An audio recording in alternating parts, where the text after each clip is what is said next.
नमस्कार बच्चों, मिशन हिंदी पर आपका फिर से स्वागत है। बच्चों, आज हम पढ़ेंगे सेशन 2020-21 के न्यू पैटर्न पर आधारित पाठ लखनवी अंदाज के प्रश्न और उत्तर, जो अधिकतर एमसीक्यू फॉर्म में हैं। तो चलिए पढ़ते हैं प्रश्न नंबर 1, जो कि 5 मार्क्स का है। निम्नलिखित गद्यांश के आधार पर पूछे गए बहुविकल्पीय प्रश्नों के उत्तर लिखिए। तो पहले हम ध्यान से गद्यांश को पढ़ लेते हैं ताकि हम प्रश्नों के उत्तर वो आसानी से दे सकें। गाड़ी छूट रही थी। सेकंड क्लास के एक छोटे डिब्बे को खाली समझकर जरा दौड़कर उसमें चढ़ गए। अनुमान के प्रतिकूल डिब्बा निर्जन नहीं था। एक बर्थ पर लखनऊ की नवाबी नस्ल के एक सफ़ेदपोश सज्जन बहुत सुविधा से पालते मारे बैठे थे। सामने 2 चिकने खीरे तौलिए पर रखे थे। डिब्बे में हमारे से ऐसा कूद जाने से सज्जन की आंखों में एकांत चिंतन में विघन का असंतोष दिखाई दिया। सोचा, हो सकता है यह भी कहानी के लिए सूझ की चिंता में हो, या खीरे जैसी अपदार्थ वस्तु का शौक करते देख जाने के संकोच में हो। नवाब साहब ने संगति के लिए उत्साह नहीं दिखाया। हमने भी का मतलब लेखक ने, हमने भी उनके सामने की बर्थ पर बैठकर आत्मसम्मान में आंखें चुरा ली। तो इसका प्रश्न नंबर है 1, लेखक ट्रेन के कौन से क्लास के डिब्बे में चढ़े? First class, second class, third class, general class. तो सही उत्तर क्या है बच्चों? ख, सेकंड क्लास। नंबर 2, डिब्बे की बर्थ पर किस नस्ल के व्यक्ति बैठे थे? मारवाड़ी, पंजाबी, नवाबी और मराठी। सही उत्तर है ग, नवाबी। नंबर 3, सफ़ेद पोश का क्या अर्थ है? सफ़ेद कपड़ा, सफ़ेद कुर्ता, सज्जन व्यक्ति, गोरा व्यक्ति। तो सही उत्तर क्या है बच्चों? ग, सज्जन व्यक्ति। नंबर 4, जिस पाठ से यह गद्यांश लिया गया है उसके लेखक कौन हैं?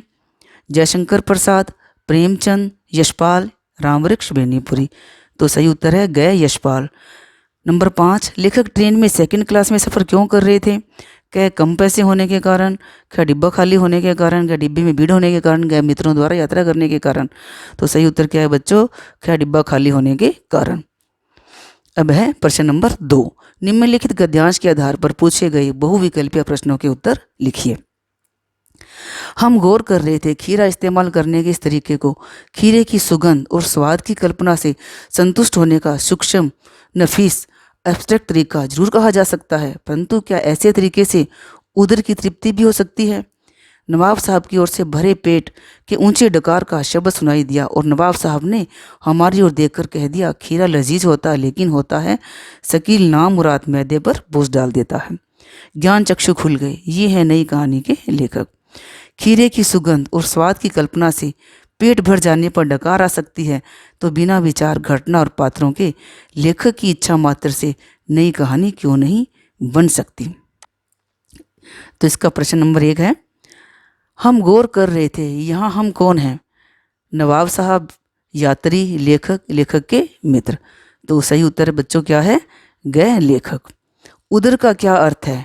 कान, पेट, इधर, उधर। तो सही उत्तर है ख, पेट। नंबर 3, नवाब साहब के खीरा खाने के अंदाज का लेखक पर क्या प्रभाव पड़ा? उनके ज्ञान चक्षु खुल गए, उन्हें खीरा खाना आ गया, उन्हें नवाब के स्वभाव का पता लग गया, उन्हें खीरे के बारे में जानकारी मिल गई। तो सही उत्तर क्या है बच्चों? क, उनके ज्ञान चक्षु खुल गए। नंबर 4, नवाब साहब के खीरा खाने के तरीके से क्या उदर की तृप्ति हो सकती है? हाँ हो सकती है, नहीं हो सकती, शायद हो सकती है, शायद नहीं हो सकती। तो सही उत्तर क्या है बच्चों? ख, नहीं हो सकती। अब है नंबर 5, इस पाठ में किस वर्ग पर व्यंग्य किया गया है? उच्च वर्ग, मध्यम वर्ग, सामंती वर्ग, निम्न वर्ग। सही उत्तर है ग, सामंती वर्ग। तो बच्चों, अब हम कुछ एमसीक्यू पढ़ते हैं जो आपके पाठ पर आधारित हैं। परीक्षा में आपसे पाठ पर आधारित 2 एमसीक्यू पूछे जाएंगे जो कि 2 मार्क्स के होंगे, पर मैंने आपकी प्रैक्टिस के लिए कुछ एमसीक्यू बनाए हैं। तो चलिए हम इसकी प्रैक्टिस भी कर लेते हैं। तो नंबर 1 है, डिब्बे में लेखक के प्रवेश करते ही नवाब साहब की आंखों में कैसा भाव दिखा? खुशी का, असंतोष का, दुख का और संतोष के। तो सही उत्तर क्या है? ख, असंतोष के।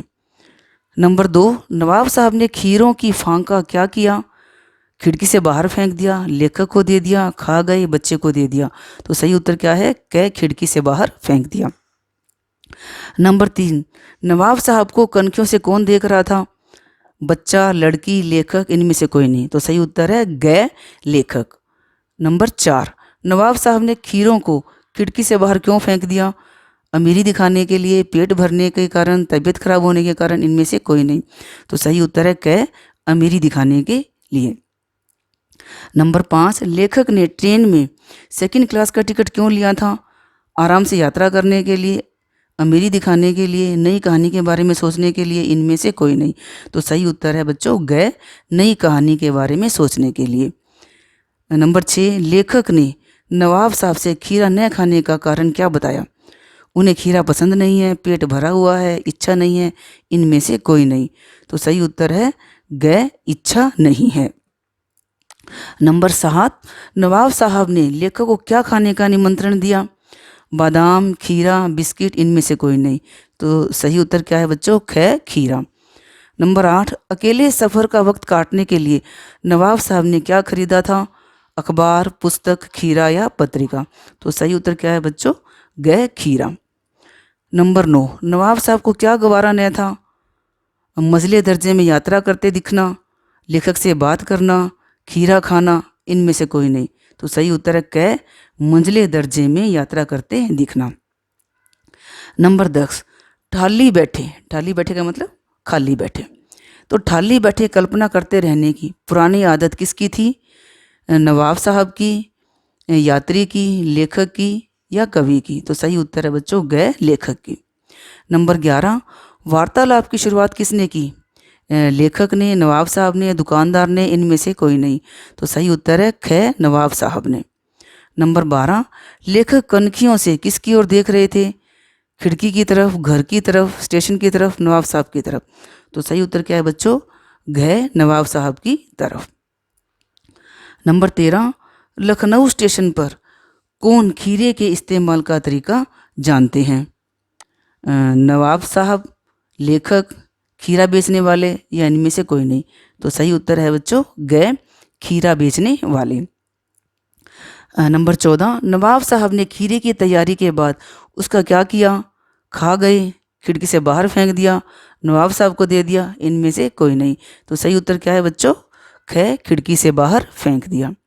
नंबर 15, नवाब साहब का सहसा क्या करना लेखक को अच्छा नहीं लगा? बात करना, खीरा खाना, भाव परिवर्तन करना, जेब से चाकू निकालना? तो सही उत्तर क्या है बच्चों? ग, भाव परिवर्तन करना। तो बच्चों ये तो हम पढ़ रहे हैं लखनवी अंदाज के प्रश्न और उत्तर।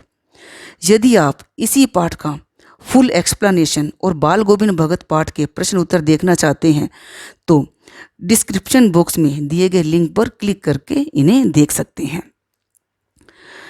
तो चलिए अब हम पढ़ते हैं कुछ बोधात्मक व ज्ञानात्मक प्रश्न। इसमें है जो आपकी परीक्षा में क्या है कि आपके पाठों में से 4 प्रश्न पूछे जाएंगे जो कि 2-2 नंबर के होंगे, कुल मिलाकर ये 8 नंबर के होंगे। तो चलिए अब हम इनकी प्रैक्टिस भी कर लेते हैं। नंबर 1, लेखक को नवाब साहब के किन किन हाव भावों से महसूस हुआ कि वे उनसे बातचीत करने के लिए तनिक भी उत्सुक नहीं है? तो इसका सही उत्तर है, जब लेखक नवाब साहब के डिब्बे में अचानक कूद कर घुस गया तब उन्होंने देखा कि लखनऊ की नवाबी नस्ल का एक सफ़ेद पोश सज्जन पालथी मारे बैठा है। लेखक के आने से उसके हाव भावों से ऐसा लगा कि उस सज्जन के एकांत बैठने में बाधा आ गई है। उस सज्जन की आंखों में एकांत चिंतन का भाव था। खीरे जैसे अपदार्थ वस्तु को खाते देखे जाने पर शायद नवाब साहब का संकोच हो रहा था। नवाब साहब ने लेखक की संगति के लिए तनिक भी उत्साह नहीं दिखाया। अब प्रश्न नंबर 2, नवाब साहब ने बहुत ही यत्न से खीरा काटा, नमक मिर्च बुरका, अंततः सूंघ कर ही खिड़की से बाहर फेंक दिया।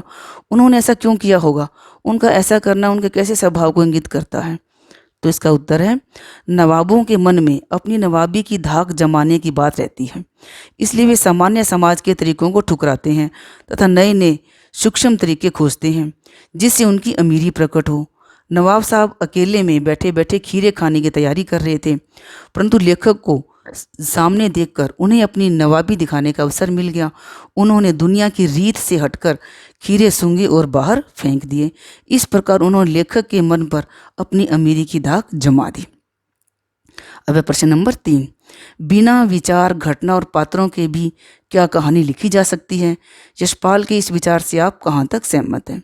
तो इसका उत्तर है, हमारे मत में बिना विचार, घटना और पात्रों के बिना कहानी नहीं लिखी जा सकती। ये तीनों बातें कहानी के आवश्यक तत्व होते हैं। जब तक कोई विचार नहीं आएगा तब तक कहानी बन ही नहीं सकती। घटना कहानी की कथा वस्तु को आगे बढ़ाती है और पात्रों के माध्यम से कहानी कही जाती है। यशपाल का कथन तो नई कहानी पर व्यंग्य है, अर्थात नई कहानी में विचार, घटना और पात्रों का अभाव रहता है, तभी वह रोचक एवं उद्देश्यपूर्ण नहीं होती। अब प्रश्न नंबर 4, आप इस निबंध को क्या नाम देना चाहेंगे? इसका उत्तर है, हम इस निबंध को नाम देना चाहेंगे दिखावे की जिंदगी। प्रश्न नंबर 5, नवाब साहब द्वारा खीरा खाने की तैयारी करने का एक रेखा चित्र प्रस्तुत किया गया है। इस पूरी प्रक्रिया को अपने शब्दों में प्रस्तुत करें। तो इसका उत्तर है, नवाब साहब ने लखनऊ के बालम खीरे खरीदे।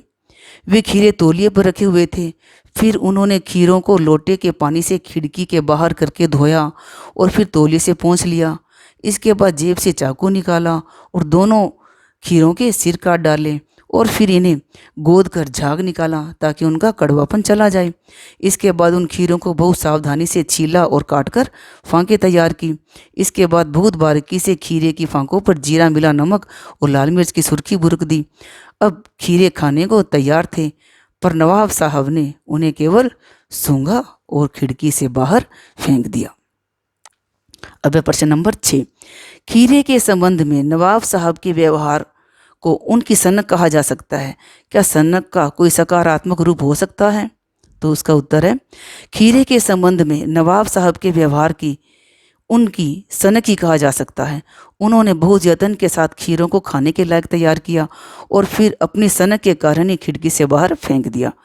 इसमें उनकी झूठी नवाबी शान की ही सनक थी। तो बच्चों, हाँ, सनक का सकारात्मक रूप भी हो सकता है। जितने भी समाज सुधार या देशभक्ति के काम हुए हैं वे सभी सनक के कारण ही संभव हुए हैं। सनकी व्यक्ति ही इन कामों को अंजाम तक पहुंचाते हैं। अब प्रश्न नंबर 7, लखनवी अंदाज नामक व्यंग्य का क्या संदेश है? उत्तर, लखनवी अंदाज नामक व्यंग्य में लेखक कहना चाहता है कि जीवन में स्थूल और सूक्ष्म दोनों का महत्व है।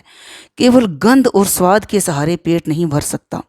जो लोग इस तरह पेट भरने और संतुष्ट होने का दिखावा करते हैं वे ढोंगी हैं, अवास्तविक हैं। इस व्यंग्य का दूसरा संदेश यह है कि कहानी के लिए कोई न कोई घटना, पात्र और विचार अवश्य चाहिए। बिना घटना और पात्र के कहानी लिखना निरर्थक है।